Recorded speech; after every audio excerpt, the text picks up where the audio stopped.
Good morning सभी students को नमस्ते, सुप्रभात। और अपने इस महाविद्यालय के यूट्यूब चैनल पर आपका एक बार पुनः मैं हार्दिक अभिनंदन एवं स्वागत करता हूं। अपने जो BA final year third year के जो पॉलिटिकल साइंस के स्टूडेंट है, हम पाश्चात्य राजनीतिक विचारक वेस्टर्न पॉलिटिकल थिंकर्स बुक है इसका अध्ययन कर रहे हैं। इसमें आज हम पाश्चात्य जगत के एक विचारक है मैकियावेली, निकोलो मैकियावेली का अध्ययन करेंगे। हमने प्लेटो, अरस्तु, संत ऑगस्टाइन इनका कर लिया। आज हम आगे क्रम में बढ़ते हुए किसका अध्ययन करेंगे? निकोलो मैकियावेली का। और मैकियावेली है, इनने कहा है कि राजा को तो राज्य की चिंता करनी चाहिए। मैकियावेली ने क्या कहा है कि राजा को तो राज्य की चिंता करनी चाहिए, साधन तो सदैव आदरणीय समझे जाएंगे। मैकियावेली कह रहा है कि राजा को तो अपने राज्य की चिंता करनी चाहिए, साधन जो वो उपयोग में लेता है वो तो सदैव ही क्या समझे जाएंगे? आदरणीय समझे जाएंगे। और उनकी सामान्य रूप से क्या की जाएगी? प्रशंसा ही की जाएगी।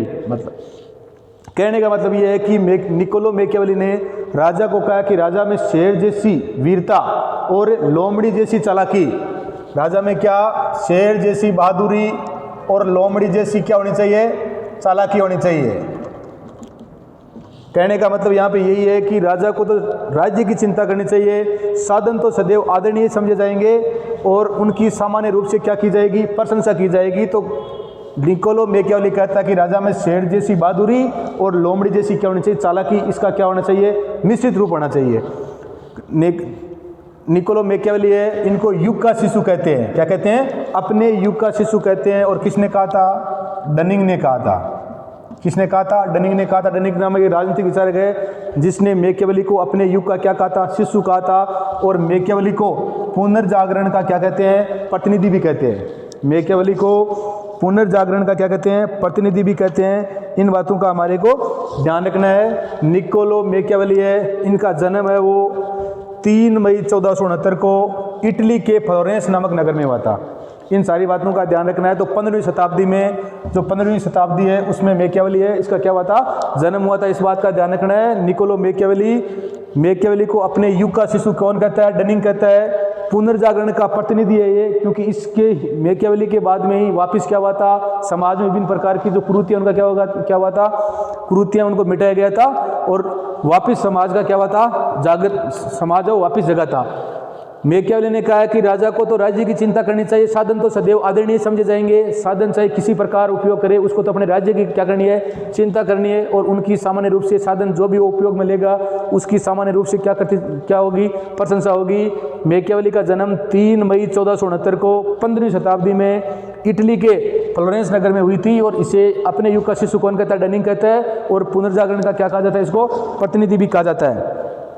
आधुनिक युग का उदारक भी कहते हैं। जैसे पुनर्जागरण का प्रतिनिधि ऐसे मैकियावेली को आधुनिक युग का क्या कहते हैं? उदारक। आधुनिक युग का उदार करने वाला, आधुनिक युग के उदारक निकोलो मैकियावेली का जन्म है कहाँ हुआ था? इटली के फ्लोरेंस नामक नगर में। कब हुआ था? 3 मई 1469 को हुआ था। मैकियावेली है, इन्होंने अपनी एक रचना है प्रमुख जिनके लिए इनको जाना जाता है, जिसका नाम क्या है? The Prince.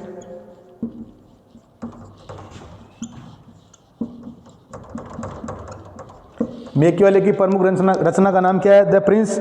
मैकियावेली ने अपनी रचना द प्रिंस कब लिखी थी? ये 1532 में लिखी थी। काफी बार क्वेश्चन आया हुआ है और आ भी सकता है, तो इसलिए ध्यान रखना है। मैकियावेली की प्रमुख रचना या प्रमुख पुस्तक का नाम क्या है? तो द प्रिंस। और कब लिखी थी? 1532 में लिखी थी। इस बात का ध्यान रखना है।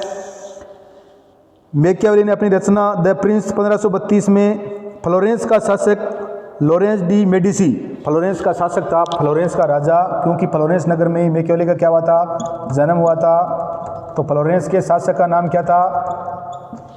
फ्लोरेंस के शासक Lorenzo de Medici. Lorenzo de Medici, क्योंकि मैकियावेली का जन्म है वो कब कहाँ हुआ था? फ्लोरेंस नामक नगर में हुआ था। कब? 3 मई 1469 को। और इनकी प्रमुख रचना थी क्या? द प्रिंस, जो कब लिखी थी? 1532 में इन्होंने लिखी थी। और ये रचना है अपने जो शासक कौन, फ्लोरेंस का शासक था राजा, जिसका नाम क्या था, लोरेंजो डी मेडिसी। इसको इन्होंने क्या की थी, इनको समर्पित की थी। इस बात का ध्यान रखना है। द प्रिंस है मैकियावेली की प्रमुख रचना या प्रमुख पुस्तक है, जिसकी रचना कब की थी, 1532 में की थी। और ये जो पुस्तक है कौन सी, द प्रिंस, किस नगर के या किस राजा को समर्पित है, तो फ्लोरेंस नगर में ही मैकियावेली का क्या हुआ था, जन्म हुआ था। तो अपने जिस नगर में इनका जन्म हुआ वहाँ का शासक कौन था, लोरेंजो डी मेडिसी। इनको इन्होंने क्या की थी, ये द प्रिंस नामक रचनाएं समर्पित की थी, उनके लिए लिखी थी। तो इस बात का ध्यान रखना है। जो मैकियावेली की प्रमुख पुस्तक या प्रमुख ग्रंथ द प्रिंस है, कब लिखी थी, 1532 में लिखी थी। कि किस के लिए लिखी, तो फ्लोरेंस के शासक लोरेंजो डी मेडिसी के लिए लिखी थी। इस बात का ध्यान रखना है। अब मैकियावेली के विचार क्या है, इनके बारे में विचारों की जो पृष्ठभूमि है वो क्या है, उनके बारे में हम थोड़ा अध्ययन कर लेते हैं। मैकियावेली के विचारों की जो पृष्ठभूमि है उनके बारे में, तो सबसे पहले हमारे को ये ध्यान रखना है, निकोलो मैकियावेली है, इनका जन्म कौन सी शताब्दी में हुआ था, 15वीं शताब्दी में हुआ था। इन्हें आधुनिक युग का शिशु कहते हैं। कौन कहता है, डनिंग कहता है। पुनर्जागरण का प्रतिनिधि भी कहा जाता है इन्हें, आधुनिक युग का उदारक भी कहते हैं इन्हें। और इन्होंने कहा था कि राजा को तो राज्य की चिंता करनी चाहिए, साधन तो सदैव क्या समझे जाएंगे, आदरणीय समझे जाएंगे। और उनकी सामान्य रूप से क्या की जाएगी, राजा की अगर साधन है उनकी क्या की जाएगी, प्रशंसा की जाएगी। कहने का मतलब ये है, राजा में शेर जैसी क्या होनी चाहिए, बहादुरी होनी चाहिए, और लोमड़ी जैसी क्या होनी चाहिए, चालाकी होनी चाहिए। दोनों का मिश्रण में होना चाहिए। जिस प्रकार का परिस्थिति आए, जिस प्रकार का समय आए, उसके अनुसार ही राजा को क्या होना जाना चाहिए, अपना जो रूप है वो क्या कर लेना चाहिए, परिवर्तन कर लेना चाहिए। जन्म 3 मई 1469 को फ्लोरेंस नामक नगर में, इटली में। और इनकी जो प्रमुख पुस्तक है द प्रिंस कब लिखी थी, 1532 में। और ये फ्लोरेंस का शासक था कौन, लोरेंजो डी मेडिसी, इसको क्या है, समर्पित है। इस बात का ध्यान रखना है। मैकियावेली के समय यूरोप में तेजी से राजनीतिक परिवर्तन हो रहे थे। मैकियावेली के समय यूरोप में क्या हो रहे थे, राजनीतिक रूप से तेजी से, क्योंकि इसलिए इसे क्या कहते हैं, हमने पढ़ा है पुनर्जागरण का प्रतिनिधि कहते हैं। पुनर्जागरण काल की शुरुआत किस समय हुई थी, मैकियावेली के समय हुई थी, इसलिए इसे क्या कहते हैं, पुनर्जागरण का प्रतिनिधि कहते हैं। तो यूरोप महाद्वीप में क्या हो रहा था, राजनीतिक रूप से परिवर्तन हो रहे थे उस समय बहुत तेजी से। राजनीतिक परिवर्तन का मतलब यह है सामंतवाद से पूर्ण निरंकुश। उस समय हमने जब कार्ल मार्क्स को पढ़ा था, कार्ल मार्क्स को हम पढ़ते हैं तो उन्होंने क्या कहा था, आदिम साम्यवादी समाज, उसके बाद में दास प्रथा, उसके बाद में सामंतवादी व्यवस्था। तो उस समय मैकियावेली के समय जो ये सामंतवादी व्यवस्था थी, कहाँ पे, यूरोप महाद्वीप में। अपने यहाँ पे हम इस व्यवस्था को क्या कहते हैं, जमींदारी प्रथा कहते हैं। अपने भारत में इसे क्या कहते थे, जमींदारी कहते थे। तो ये सामंतवादी प्रथा है, ये सामंतवाद है। सामंतवाद से पूर्ण निरंकुश राजतंत्रीय सत्ता का विकास हो रहा था। उस समय वहाँ पर सामंतवाद था, और इस सामंतवादी व्यवस्था से समाज में परिवर्तन होकर पूर्ण निरंकुश इस प्रकार के समाज की या इस प्रकार के राज्य की कर रहे थे कि राजतंत्र है, सामंतवादी जो व्यवस्था है इसको तो क्या करना चाहिए, खत्म करना चाहिए। और पूर्ण निरंकुश राजतंत्र होना चाहिए, और वो क्या होना चाहिए, पूर्ण निरंकुश होना चाहिए। कौन कर रहा है, मैकियावेली कर रहा है। तो राजनीतिक परिवर्तन से आशय है सामंतवाद से पूर्ण निरंकुश राजतंत्रीय सत्ता का विकास हो रहा था, तथा चर्च का प्रभाव, हमने जब संत ऑगस्टाइन पढ़ा था तो हमने पढ़ा था ईश्वरीय राज्य, चर्च का बहुत ज़्यादा महत्व था।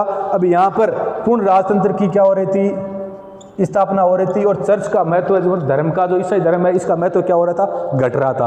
तो ये सामंतवादी व्यवस्था, इसका क्या हो रहा था, ये खत्म हो रही थी, और पूर्ण निरंकुश राजतंत्र की स्थापना हो रही थी। और चर्च जो धार्मिक है, इसका महत्व क्या हो रहा था, मैकियावेली के समय इसका महत्व क्या हो रहा था, घट रहा था।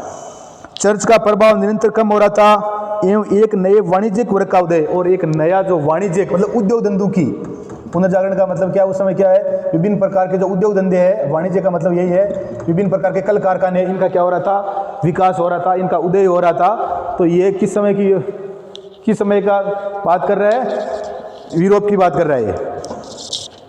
समुद्री यात्राओं का विकास, और उस समय हमने पढ़ा था कि भारत भी 1491 में कौन आया था, वास्को डी गामा आया था। तो इस समय जो समुद्री यात्राएं हैं वो क्या हुई थी, बहुत ज़्यादा विकास हो रहा था। विभिन्न जो महाद्वीप है, जैसे अमेरिका है, तो इनका क्या हो रहा था, खोज हो रही थी। समुद्री यात्राओं का विकास हो रहा था। और छापे खाने की, उस समय जो प्रिंटिंग प्रेस थी, छापे खाने की पद्धति है, उसका भी क्या हो रहा था, विकास हो रहा था। किसके समय, मैकियावेली के समय। और डनिंग ने ये हमने पढ़ लिया, डनिंग है। इस मैकियावेली को अपने युग का शिशु कौन कहता है? डनिंग कहता है। काफ़ी बार ये एग्जाम में क्वेश्चन आया हुआ है, अपने 2 नंबर वाला क्वेश्चन आ भी सकता है कि मैकियावेली को अपने युग का शिशु कौन कहता है? तो कौन कहता है? डनिंग कहता है। मैकियावेली को अपने युग का शिशु, पुनर्जागरण का प्रतिनिधि, इसे आधुनिक युग का उदारक, तो विभिन्न नामों से मैकियावेली को जाना जाता है। और इसको अपने युग का शिशु कौन कहता है? डनिंग कहता है। सेबाइन ने भी कहा है, सेबाइन ने एक बार ये सेबाइन ने भी मैकियावेली के बारे में कहा है। ये जो लाइन है बार बार विभिन्न परीक्षा में पूछी गई। इन्होंने कहा है कि मैकियावेली यदि कुछ वर्षों बाद पैदा होते तो उनके विचार क्या होते? अलग होते। सेबाइन ने कहा है कि मैकियावेली यदि कुछ वर्षों, जिस प्रकार से ये 3 मई 1469 को जन्म हुआ इनका, अगर इनके बाद में ये पैदा होते तो इनके विचार भी क्या होते? अलग होते। क्योंकि इस समय ये क्या थी? इस प्रकार की क्या थी? पृष्ठभूमि थी, इसलिए इनके विचार क्या हुए? ऐसे हुए। क्योंकि उस समय क्या थी? सामंतवादी व्यवस्था थी, और इसलिए ये मैकियावेली चाहते थे कि पूर्ण निरंकुश राजतंत्र होना चाहिए। इसका इन्होंने क्या किया था? समर्थन किया था। और इस बुक में द प्रिंस 1532 इसमें इन्होंने इस प्रकार के विचार है ये लिखे थे। और किसके लिए लिखे थे? फ्लोरेंस के शासक लोरेंजो डी मेडिसी के लिए लिखे थे। इस बात का ध्यान रखना है। मैकियावेली का उद्देश्य है, उसका उद्देश्य व्यवहारिक था। मैकियावेली है, इनका उद्देश्य वो व्यवहारिक था, यथार्थवादी थे, ये वास्तविकता की बात करते थे। वास्तविक या मैकियावेली इसका उद्देश्य क्या था? व्यवहारिक था। उसके विचारों का उद्देश्य इटली की एकता का निर्माण करना। मैकियावेली है, मैकियावेली के समय इटली क्या होता? छोटे छोटे टुकड़ों में बंटा हुआ था।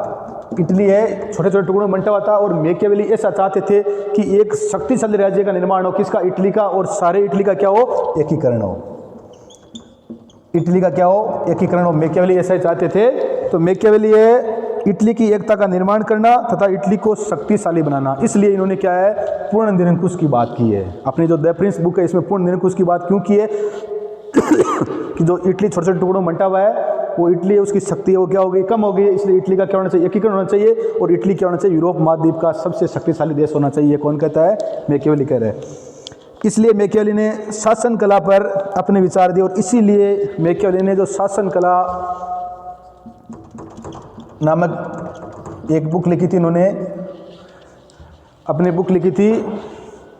तो इस बुक में इन्होंने शासन कला पर विचार दिए कि शासन है वो इस प्रकार से होना चाहिए, द आर्ट ऑफ वार।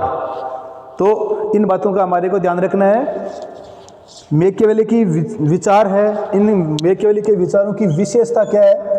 तो देखो, मैकियावेली के विचारों की विशेषता, मैकियावेली ने यूनानी युग के नैतिकतापूर्ण विचारों की बजाय, यूनान में क्या थे? हमने पहले पढ़े थे, तो नैतिकता की ओर ध्यान दे रहे थे कि भाई जो प्रजा है उनका नैतिक रूप से विकास करना चाहिए। जबकि इन्होंने क्या दिया था? मैकियावेली ने नैतिकता की बजाय राजनीति का क्या किया था?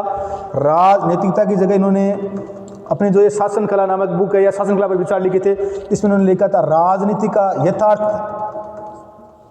विश्लेषण किया था। राजनीति में जो शक्ति है वो किस प्रकार प्राप्त की जाती है, इसके बारे में लिखा था। मैकियावेली ने यूनानी युग के नैतिकतापूर्ण विचारों की बजाय राजनीति का यथार्थ विश्लेषण किया। उसका मूल उद्देश्य राजनीति विज्ञान के परंपरागत या सैद्धांतिक प्रश्न का उत्तर देना नहीं था, बल्कि उसका सरोकार बिल्कुल क्या था? व्यवहारिक। जो परंपरागत राजनीति विज्ञान क्या थी उसके बारे में नहीं था। यथार्थ में राजनीति विज्ञान क्या है, वास्तविक रूप में राजनीति विज्ञान है, शासन किस प्रकार से किया जाता है, इन प्रश्नों का हल करना था। जो परंपरागत राजनीति विज्ञान है इसका नहीं, ये वास्तविक यथार्थ बात की वास्तविकता के अध्ययन करने वाले थे कि वास्तविक जो समय वर्तमान समय है, इस प्रकार इस समय में राजनीति या शासन है वो किस प्रकार किया जाना चाहिए, वास्तविकता पर इनका ध्यान क्या था? केंद्रित था। तो इन बातों का ध्यान रखना है। आगे हम है वो दूसरी क्लास में। तो इन जो प्रमुख बातें हैं हमारे निकोलो मैकियावेली है। सबसे पहले इनको युग का शिशु कौन कहता है? डनिंग कहता है। ये पुनर्जागरण का प्रतिनिधि, 2 नंबर वाला क्वेश्चन आ सकता है। पुनर्जागरण का प्रतिनिधि किसे कहते हैं? तो मैकियावेली को कहते हैं। आधुनिक युग का उदारक किस पाश्चात्य विचारक को कहा जाता है? किसे कहा जाता है? मैकियावेली को कहा जाता है। इनकी प्रमुख कोटेशन है, राजा को तो राज्य की चिंता करनी चाहिए, साधन तो सदैव क्या होंगे? आदरणीय समझे जाएंगे, और उनकी सामान्य रूप से क्या होगी? प्रशंसा की जाएगी। जिस राजा का शासन अगर बढ़िया रहा है तो साधन चाहे वो किस प्रकार का हो उसको उचित ही समझा जाएगा। कहने का मतलब ये राजा में शेर जैसी बहादुरी और लोमड़ी जैसी क्या होनी चाहिए? चालाकी, इन दोनों का मिश्रित रूप पाया जाना चाहिए। और राजा को जिस प्रकार की परिस्थितियां होती है उनके अनुरूप क्या करना चाहिए? व्यवहार करना चाहिए। जन्म है 3 मई 1469 को इटली के फ्लोरेंस नामक नगर में हुआ था 15वीं शताब्दी में। और द प्रिंस नामक इनकी प्रमुख रचना थी। 1532 में इसकी रचना की थी, पुस्तक की। और फ्लोरेंस का शासक था लोरेंजो डी मेडिसी, इसको इन्होंने क्या की थी? समर्पित की थी। विचारों की पृष्ठभूमि है, उस समय यूरोप में है वो क्या थी? सामंतवादी जो व्यवस्था है उसका क्या हो रहा था, पतन हो रहा था, और पूर्ण जो निरंकुश राजतंत्र है इसकी क्या हो रही थी, स्थापना हो रही थी। और चर्च का महत्व क्या होता जा रहा, कम होता जा रहा था। जब हमने मध्य ये परंपरा जो पढ़ा था तो उसमें संत ऑगस्टाइन के समय उसने क्या किया था, ईश्वर राज्य की अवधारणा दी थी, तो वो क्या हो रही थी, यहाँ पर कमज़ोर हो रही थी। और इसके समय प्रमुख कारण क्या हो रहा था, उस समय समुद्री यात्राएं हो रही थी, नए नए जो विश्व है उनके महाद्वीपों की या देशों की खोज हो रही थी, मतलब समुद्री यात्राएं बहुत ज़्यादा बढ़ रही थी। और छापे खाने जो पद्धति है उसका क्या हो रहा था, विकास हो रहा था। और इन्होंने व्यवहारिक राजनीति में जो वास्तविकता है, यथार्थ है, इसकी बात की थी, न कि परंपरागत उनकी बात। इन्होंने वास्तविकता है या शासन कला, किस प्रकार शासन करना चाहिए, इन बातों पर इन्होंने ध्यान दिया था। आगे की क्लास में हम इनके मैकियावेली के बारे में जो आगे की जानकारी वो हासिल करेंगे। वीडियो को देखते रहो, लाइक शेयर करते रहो, और अपनी जो बुक है उसमें निकोलस मैकियावेली है, इसका अध्ययन कर लेना। धन्यवाद। जय हिंद, जय भारत।